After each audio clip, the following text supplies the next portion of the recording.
episode 2 here. We're with Eric Bosworth with Insurance Elevated. So tell me, Eric, how did you get into the Insurance Elevated? Oh man, so getting into insurance in general, I was actually in Palm Beach, Florida at the time. I've been living in Tampa for the better part of the last 10 years, but I went to Palm Beach, Florida for about 6 months to do medical sales because I had quit a company that I was working with in the wireless industry that I was with the prior 8 years out here in Tampa. And we were on a profit sharing model, so I was still 1099, self-employed essentially, but I was building another company's dreams. And I had a very small profit share, and I finally decided to just take the leap, go into medical sales, which was still 1099, but we were able to make like residual income and a few different bonus types of pays. So whenever I went that route, I met a lot of guys in the insurance industry. Obviously, I'm in the medical sales industry. The insurance guys, we worked with them because we were working with doctors' offices. So upon getting to know them, befriending some of them, I started realizing how much more they were making than me. And they were in only health insurance at the time. And I'm like, man, this is a better opportunity than what I'm in right now. So a quick 6 months in the medical sales industry, I flipped over to the health insurance industry because of, these guys were really showing me their paychecks and they were proving it to me. They were, suited up every day, working 12, 14 hours a day, but the money made sense. I was like, okay, you guys are working a shit ton of hours. You're putting in a shit ton of work. You're dressed in a 6-piece suit. I'm like, man, if you're going to be doing this, you got to be making the right money. And I made them prove it to me. I made them show me their bank accounts, their financials for an entire 12 months. Like, I'm that type of guy. I'm from the show me, like, you got to prove to me. Men lie, women lie, numbers don't. Show me. So they showed me, and I was like, okay, I quit my fucking job right now. Let's go. So I got into the health insurance industry with them, but what I did is instead of teaming up with them specifically, which they were a little upset, I ended up moving to Dallas, Texas, DFW, Dallas-Fort Worth, Texas. And the reason why I did that is because at the time that I was doing medical sales, right before I got into medical sales in Palm Beach, I was still here in Tampa. I had a lot of friends that like to go out, party, drink, do drugs, whatever, hang out till 5, 6, 7 a.m. in the morning. And I kind of got caught in that lifestyle for a little while too. And I knew if I was going to do something 12, 14 hours a day, 6-piece suit, lock in and really take this business serious, I needed to get away from the bullshit. So I ended up just moving to Texas because I knew one person out there that was already in the health insurance industry and he was doing very well on Facebook and Instagram in terms of like running ads, building a brand.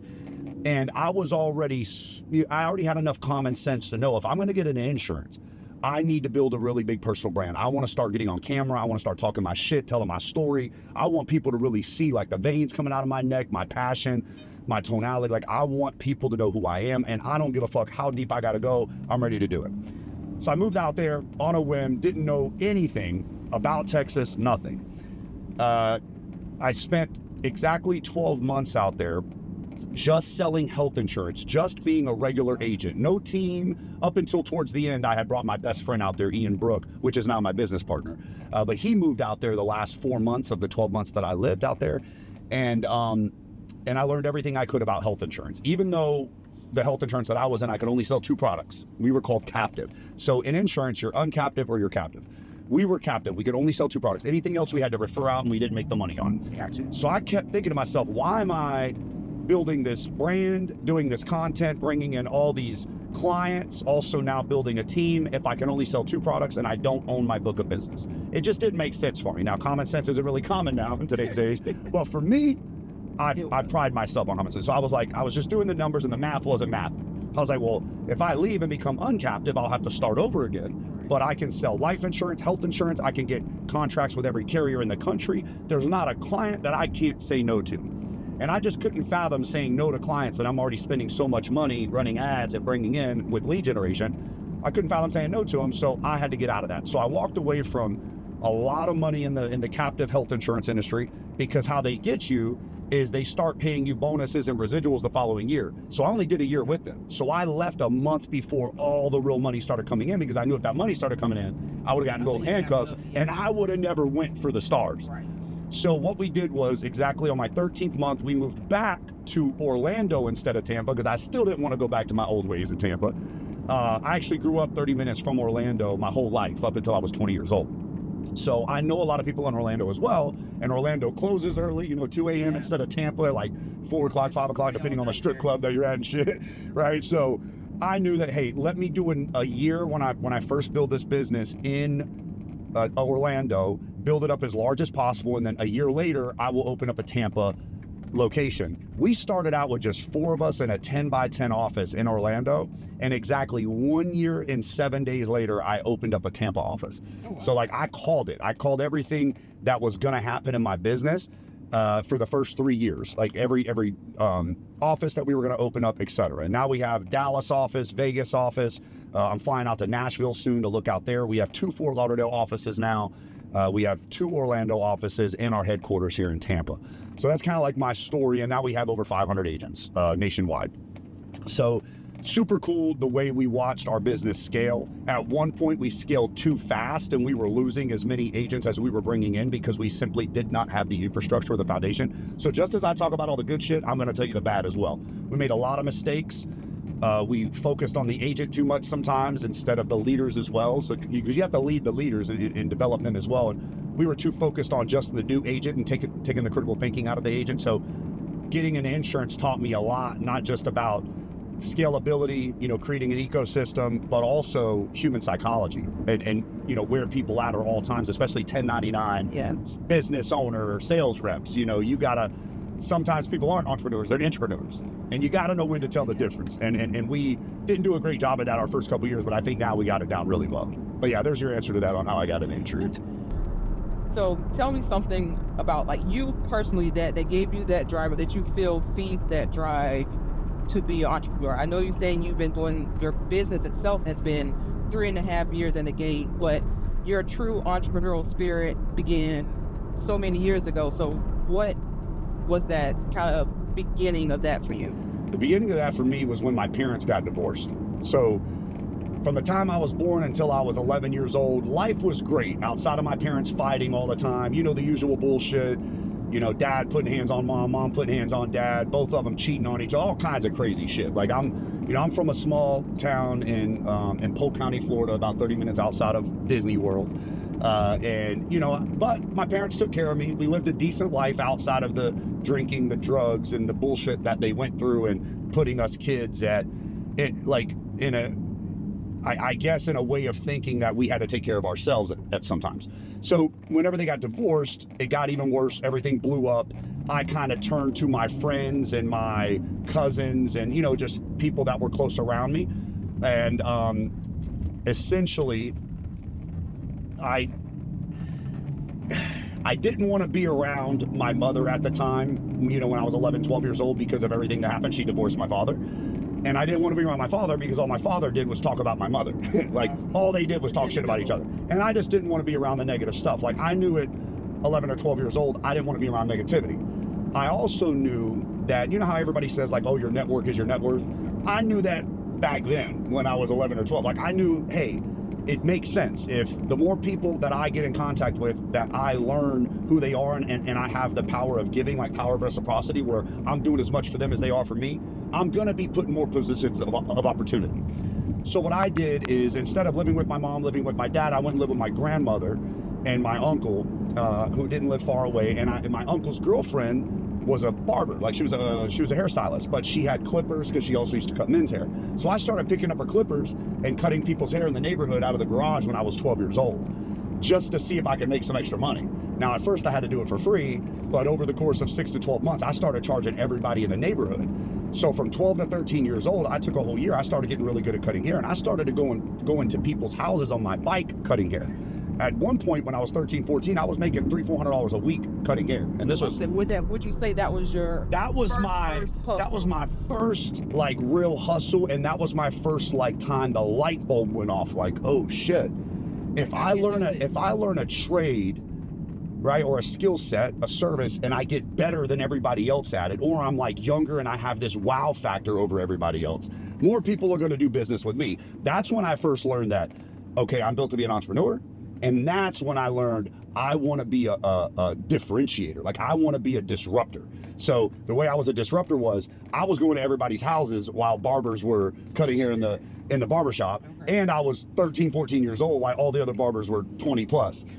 So I was still in high school. So everybody was like, damn, this guy Eric can cut just as good as any of these barbers in the barbershops. He'll come to my house and he's 13, 14 years old. So people just wanted to show me love off the sheer fact that I was different, that I was younger, that I was grinding harder than everybody else.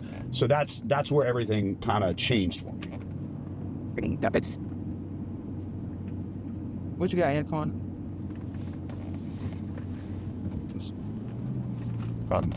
Whenever y'all are ready, I'm ready.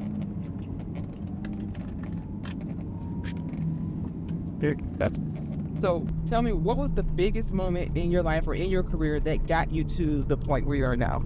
The biggest moment in my career in Insurance Elevated was the biggest moment. It was November of 2022. I had just got cheated on by my ex. I was $168,000 in debt. I was not feeling like the business was going to blow up. I had already put out 400 videos, ads, reels, 400 plus videos, and nothing was hitting. Like, if anything, I was getting ad fatigue where my ads weren't working anymore and we were kind of going backwards, and I was a little depressed with everything that happened with my relationship. I had got betrayed by a couple best friends of mine that left because they thought that I was not doing the right way. They wanted to go back to the old way of doing insurance, going to people's houses, beating the streets, when I was trying to build a presence on social media to be able to generate leads. And then my two guys that did stay with me, Ian Brook and Adrian Cruz, they convinced me to go to Paris for Christmas in December, and just to get away, because they said I needed to clear my head with everything that happened. I'm in debt, all this stuff. So they threw me some money, and they were like, listen, man, you've done enough for us. You've built this business. You've invested enough money in us. Here's a ticket. Go to Paris. I went to Paris for 2 weeks. While I'm walking to the Louis Vuitton store, because I had never bought myself any real designer in my entire life. Any designer I'd ever had was fake. So I was walking to the Louis Vuitton store, and I'm like, you know what? Fuck it. I'm going to buy me something, man. I'm almost 200 grand in debt. I'm about to lose my business. I'm 3 weeks away from going bankrupt. Might as well. Let's do it. So I called my best friend Ian, now business partner. He's like, I'm like damn near tears in my eyes, bro. I'm like, hey man, I'm gonna go do this. He shot me some money. I was walking to Louis Vuitton, and next thing you know, my phone starts blowing up, and like he's like, he calls me back like 30 minutes later. I'm in the Louis Vuitton store. I'm just bouncing around in Paris, you know, just looking at everything. Phone's going off. We're crushing the sales. Like we're dropping like a sale every 10 to 15 minutes. And I'm like, we had a telegram, and I'm reading it, and I'm like, what the fuck is going on? So I call my marketing team, and they're like, Eric, one of the ads just got like 3.4 million views in the last 24 hours. The leads are flooding in. So one of my ads finally went viral. As we were putting money behind it, obviously it wasn't like a regular reel that we posted for free. Like it was a true ad that we were running on Meta. And that one ad changed our entire business trajectory forever.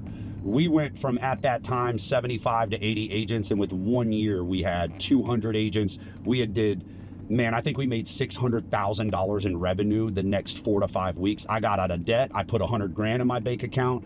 I was completely debt free, 100 grand in the bank account, and I was able to reinvest all of that money back into my team to be able to grow and scale for the following year. So if it wasn't for that one ad, we would never be where we're at. And I always tell people, man, it's like that meme that everybody sees where that dude is beating on that rock right before he busts through, and he gives up.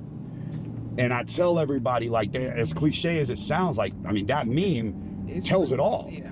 A lot of people give up right before they get that breakthrough, man. And I'm telling you, that was my 441st video.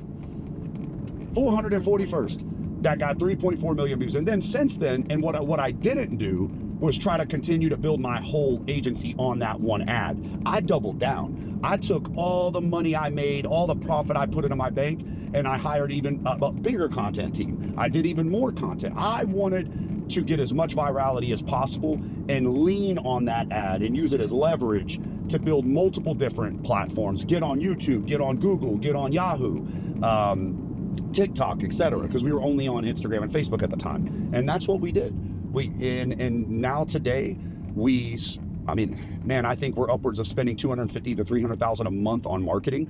Our lead company is a completely separate entity, Elevated Leads, and it's what fuels Insurance Elevated now. Like without our brand awareness, our 600 reviews on Google, and everything that we've been able to accomplish with the actual brand itself and the virality of the ads, we wouldn't be where we're at. So I tell people all the time, focus on your personal brand. Follow the 70-30 rule. 70% of the time, post your story, what you do, why you do it, who you do it for, and why you're better at everybody else than doing it. Right? Post what you're eating and talk about it, review it. Talk about sales, business, like give real insight to people for free and just give free value. And then 30% of the time, have a call to action. But if you're 100% of the time just getting online and telling people to buy from you, they're eventually going to mute your account. Right. So that's why it's very important to follow that 70-30 rule. So I have a personal question for you before I get back into like your mentorship type thing. So I heard you mention on one of your hands you are missing 2 knuckles. So I want to know the story on how you miss knuckles. These are the knuckles right here. There's no knuckles there. As you can see, this pinky straight, that one hangs out to the side. I've had 3 nose jobs. I've had a rhinoplasty, septiplasty. I've done, multiple different things because I used to fight a lot when I was a kid. So was this professional fighting or this was street fighting, but kind of like for money and things like that. Like I used to go down to Hialeah and I don't know if you guys remember Kimbo Slice on YouTube, all those backyard fights. I used to be a part of that. That's my history. I grew up very, very different, right? Like I had to feed for myself. Like I was a part of friendship groups where I never actually fit in. Like I'm 25% Cuban, 25% Sicilian, and 50% Norwegian. A lot of people don't know that, like Viking. Yeah. So everybody, I was kind of like a mutt. So I didn't really fit in with my black homeboys. I didn't really fit in with my Mexican homeboys. I was never never the perfect puzzle. Exactly. Yeah, but everybody just, they fucked with me because I was cool. I liked to get money. I was a hustler. And I always gave more than I received. So, but what I did was I kind of had to fight my way sometimes into people respecting me. I had to make money any way that I could, selling bootleg Air Forces, Coogee shirts, Ed Hardy, Christian Auger, all those things back then, fighting, cutting hair. I used to have, in middle school, I had multiple different girls in middle school selling candy for me every day and bringing me back the overall total and me breaking them off. Like, I did everything I possibly could to win at a high level, and sometimes I just had to earn the respect with my hands. And yes, I broke 2 of these knuckles. I broke this bone here. I've been fucked up here. I got 16 screws and a titanium plate in my wrist right there from getting in a fight playing soccer. But the game that you're not supposed to use your hands. Yeah, the game that you're not supposed to use your hands, you had to use your hands. But at the end of the day, yes, I grew up. I've sold drugs. I sold drugs too when I was in high school. I'm not gonna sit here and fool anybody. Like I've been through it all. But that also helps me now understand the do's and the don'ts and right from wrong, and I'm a lover now. I'm not a fighter. Do I still have that dog in me? Yes, but I feel like that's what helps me succeed at a high level in today's age, because in 2025 people are lazy. Everybody just wants instant gratification, convenience, all this shit. I don't care. I'm maniacal. You could give me a $50 million check right now for 75% of my business, like private equity or whatever, and I'll still take that other 25% and try to earn a bigger check with that 25% 10 years down the road because I'm still on as a board member, CMO, or whatever the case may be. It does not matter about the money anymore for me. It matters about the impact, speed to impact. How many people can I put in a position to win as quickly as possible to continue pushing my brand and my reputation down the road? A lot of people, they're just in it, especially entrepreneurs. They run up a bag, they build a roofing business, because roofing businesses get a 12 to 14x multiple with private equity firms. So they'll run up a roofing business for 3 years, sell for 40, 50 million. And it's okay, bro, but now you're sold. Now you sold, you're 30 something years old. You sold for 30, 40 million dollars. What are you gonna do now? Where's your heart at? Where's your impact at? For me, I like the cash flow. I'm not selling a business for 30, 40 million dollars if I'm making $1 million net, $1.5 million net a month. I'm keeping my business going because cash flow is king.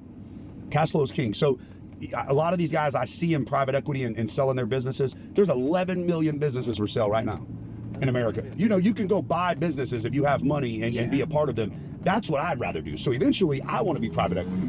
Because all these guys selling their businesses too early, you find a good business that has good financials, you jump into it, there's a whole nother ballgame. But that's my opinion on that. So I hear that you're doing your mentor thing for new and up and coming entrepreneurs, is there anything in particular that you look for before you take on a person or a company for your mentor program? Absolutely. I want to see what they've done already. I want to see proof, receipts. What's your schedule look like? I want to see their calendar. I want to see their schedule. I want to see if they already have, at least already have the work ethic and the understanding to want to be better. Like, it's okay if your business is failing. It's okay if you're brand new and you just got into business, but do you have relentlessness? Do you understand the definition of speed to impact? Do you understand what a one-to-many market is? Like, if you don't understand basic things that I believe are needed to be successful in 2025, first I'm gonna put them into like my free community. I'm not even gonna try to charge them. Like, I want you in my free community. Let me give you the basics first before you start throwing me $5,000-$10,000 and I gotta go back and start. Like, no, I call it my coach not poach program. So instead of me poaching you to come and work for me, like that. yeah, it's a coach not poach program. So instead of you coming, like me pitching you to come and work for me, or it's another marketing agency having you like, just selling you on me marketing for you instead of you doing it, like, no, let me give you the blueprint and my intellectual property that I've taken years to build, that I've true and tried, that we have the financial, the data to back it, the statistics to back it, to where we can prove to you how we can increase your business, by 10, 20, 30% month over month, or whatever the case may be, rather than poach you to come and work for me. Because honestly, poaching you to come and work for me requires contractual agreements. It requires transition. Sometimes certain people are in non-competes, whatever. Like, there's just so much that goes on with that just to get you over and work for me, and then I'm responsible for you. Right? Very true, yeah. I'd rather charge you a small piece or get you into my free community to where we can, build a bigger brand, because although I might have a free community and I'm going to be putting out all these basics, people are going to talk about me. See, there's two forms of PR. There's a type you pay for, and then the other type is when people are in a room talking about you when you're not there. That's what I'm going after. So you got a free community of hundreds, thousands of people that you're just giving out great leadership tactics to, entrepreneur tactics, scalability, credibility, reliability, like certain things that you always want to focus on in business. And you're giving those basics out for free. People are going to spread your name. They're going to spread the word. And in turn, that's going to help build my business anyways. Good word of mouth. So I look at specific things that you already know before I'm going to charge you $3,000 a month for my coaching program. Like, yes, I'll charge you the $3,000 a month, but there's certain things that you have to know, which I'll have that full framework built out within the next 5 to 7 business days. And that's going to be essentially my interview process. So I'm going to have bullet points. Hey, where are you at here, here, here, here, and here? And if you don't meet that criteria, I'm going to say, let's put you in the free community first. Let me teach you all of this. Let me give you a base, a foundation. And then let's talk about getting you in my real coach not poach program. At least you give that opportunity. It's not, like you said, you're not just jumping straight in to get the money and not just directly turning them away. So that's... Because to be honest with you, I don't need $3,000 a month. For this to be worth it for me, I need $50,000 to $100,000 a month for me to put enough time into it. And that's just me being honest, right? Because my business, my elevated leads business, my insurance elevated business, I've built up enough to where it requires a certain amount of time, and I can take that time and I can divide it by how much I make, and that's how much I know I'm worth an hour. Right. So if I come over to this Coach Not Poach program and there's just not, the juice isn't worth the squeeze, I'd rather just do the free community first, get everybody up to a certain level, and then let's talk about much larger ticket coaching programs where I can really dive in and give you the real sauce. Okay. So is there anything that you have coming up or that you are interested in that you would like to share with us? I mean, aside from the Coach Not Poach program, I have, that's a really good question. So a few things. I actually have an in-person meeting that Caesar, my PR manager, got me with NASDAQ in New York. I've never even been to New York. I heard the fucking rats are big, so I've never been there. So I do have that. That's pretty fucking cool. I am looking to, in the next year, bring on some type of partnership with a technology company or some type of partnership of a company that does everything that I don't do. Like, I'm very good at client acquisition, agent acquisition, sales, leadership. All of those things are great, but I really want to bring on an AI partnership soon where we can take even more of the critical thinking and the critical work out of the agent, because right now agents have to buy leads, they have to get on the phone with the client, they have to then close the client, and they have to reestablish emotional connection, brand awareness, all these different things, right? We're trying to develop a program where by the time the agent gets the lead, it's just a red button or a green button that they click on their CRM, and the lead's already ready to buy, because we've done so much communication and engaging and brand awareness with the client, with emails and vlogs and YouTube, using all the different social media platforms and using AI to creatively text and email them, to where by the time they're ready to talk to the agent, they're halfway sold. So there's a lot of cool stuff in AI that if you don't learn to implement AI into your business now and use it to scale your business, AI is going to kick you out of the business. So that's our number one focus right now, is artificial intelligence and how we can teach ChatGPT to give us exactly what we want, because there's certain ways you have to do it. Other than that, I am looking at opening up a restaurant soon. I can't really give any more details than that about it, but yes, I will be in the restaurant business soon, as well as the exotic car business in terms of custom work, like wraps, rims, tires. Is that something that's already interests you, or already in the works? Already in the works. I will not be doing what you guys are doing, because I just think that there's a lot that goes into that. You guys are already so good at it, and I don't think Tampa's big enough for a bunch of people to be doing this and actually be great at it. You guys are already great at it, so you're going to stay number one. But my dad worked for Ford for 33 years, and he was in the body shop department. So I was always there when he was repainting vehicles, taking them apart, putting them together, fixing dents, doing pinstripes on limos, or, whatever the case may be. So I've always just had my heart into that. And I have a very good friend of mine that already owns a business like this, and he wants me to invest in it, become a minority partner. So I think that's super exciting. So for our next custom vehicle, we coming to you. Exactly. So before, because, for my Lamborghini's in the shop right now because I accidentally wrecked it. Well, somebody ran into me. But the Lamborghini that I had before that was a white Lamborghini Urus, custom baby blue interior, starlight ceiling, 4G autos, down pipes, a Vorsteiner body kit. Like, it was fully custom. And I just loved that. Like, yes, other people are like, oh, it's a waste of money, this and that. But I'm somebody who likes to express myself in different ways. I'm loud, I'm proud, I don't give a fuck what people think. I buy shit because I like it.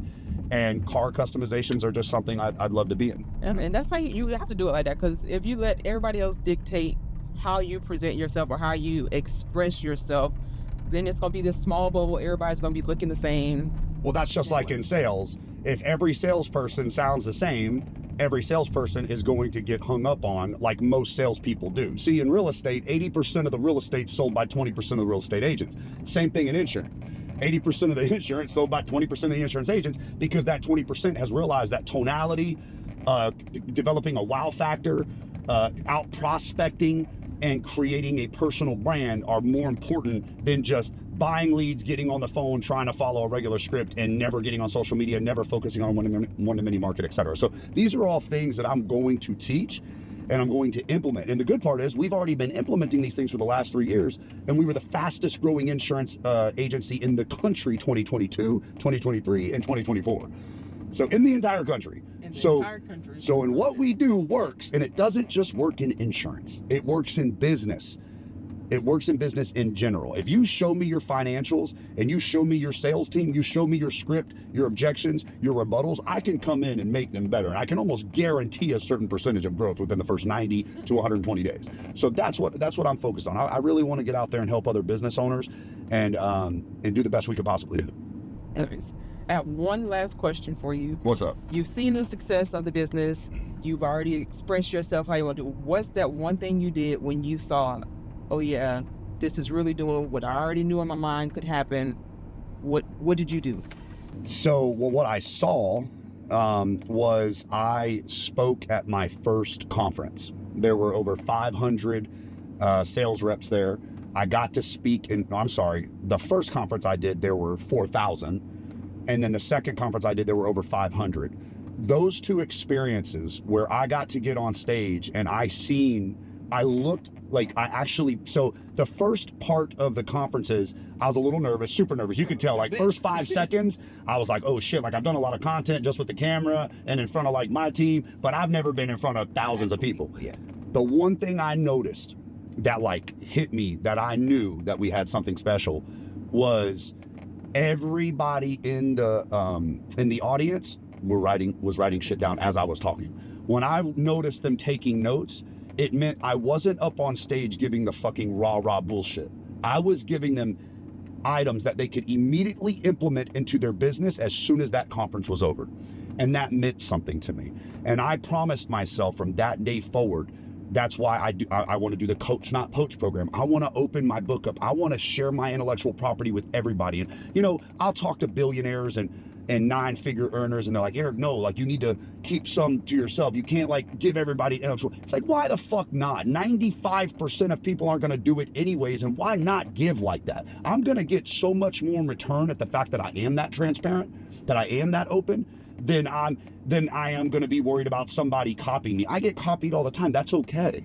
As long as I continue to innovate and create and stay number one, and everybody stays number 2 or number 3, I'm going to be fine. And in turn, all that's going to do is get people to eventually realize, wait, everybody's copying Eric. Why don't we just go work with Eric? Or why don't we just go pay Eric to show us exactly how he won so we can? So what do they say? Where they copy is the highest form of flattery? Yeah, it's like the highest form of flattery. Yeah, exactly.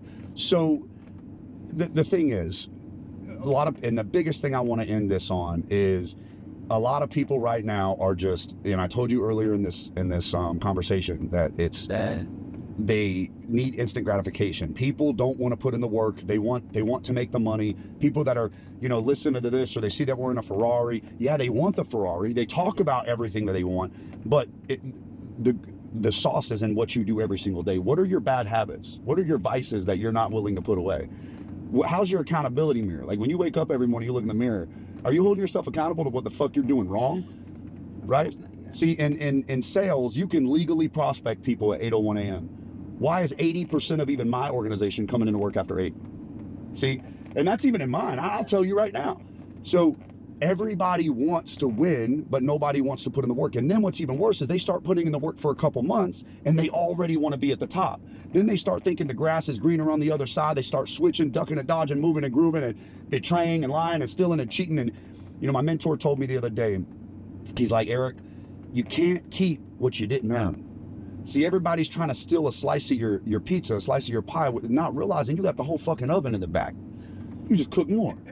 And I love that. Like when he told me that, that made me feel so much better about every negative thing that has happened to me into my business, because it made me realize who the fuck I was again, and why people like him, 9-figure earners, 10-figure earners, are coming to me and like wanting to befriend me because they see that somebody like me and my personality and my maniacal way to just always be relentless and like my goals and driven as I am, that like I'm here and I deserve to be here. I belong here.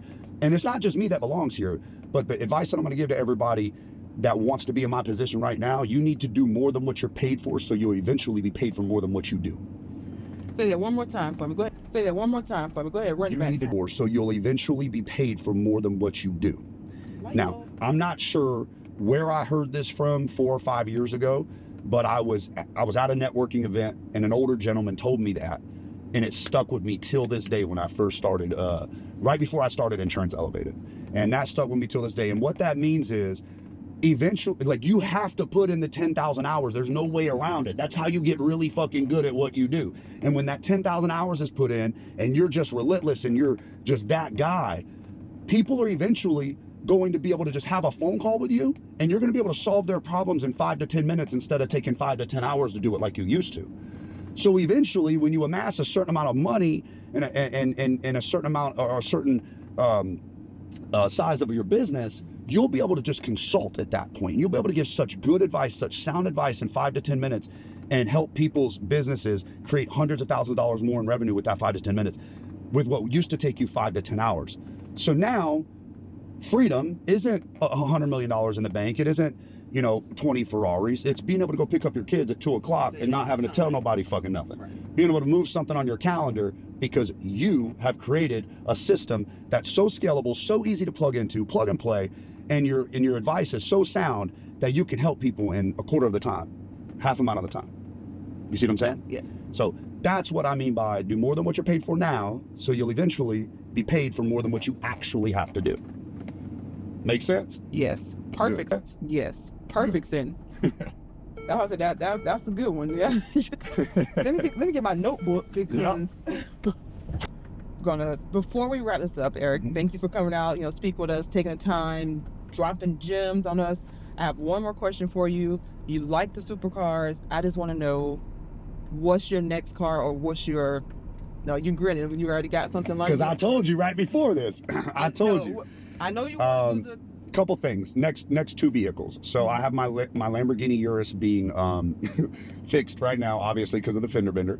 Once the Lamborghini's fixed, I'm gonna go ahead and probably maybe work something out with you guys where you guys can rent it out and we can work a percentage out or whatever, because I mean it's a very sought after car, and I'd rather just work with y'all than do it myself. Or well, I am gonna do that, or I'll sell it, but I'd rather rent it out because I got a really good deal on it, and those Uruses just, they rent so well. But the next car I'm looking at is a 2025 Escalade V, just because of the technology in it. I like it. It's larger, can fit groups in it. And obviously I take my agents a lot to dinners and events and things like that, as well as either a Ferrari SF90 or a Lamborghini Revuelto. So out of the last two, that would be your dream cars? Oh yeah, Lamborghini Revuelto. It just came out. Beautiful car. I love everything about it. Like there's not a corner on the car I don't love. Obviously it's pricey, right? And then the SF90 is pricey. They're both in that $600,000 to $700,000 range. But those are cars that I like. Like it's not about the price tag. It's not about like, oh, let me go show off with it. Obviously I like to show off a little bit, like everybody does. We're fucking human, okay? But it's what I like. Right. Like I don't need a Bugatti ever. Like I don't think I'll ever buy a Bugatti because I don't even like them. I don't even like the way they look, right? But Lamborghinis I love. The Ferrari SF90 is the one Ferrari that I'm like, wow. I mean, even this 812 GTS like that we're in, this is incredible. But those are the two vehicles that I'm looking for, and then my daily will be the 2025 Cadillac Escalade V. Nice. Is there a certain color or certain specs that you would change to kind of make it you?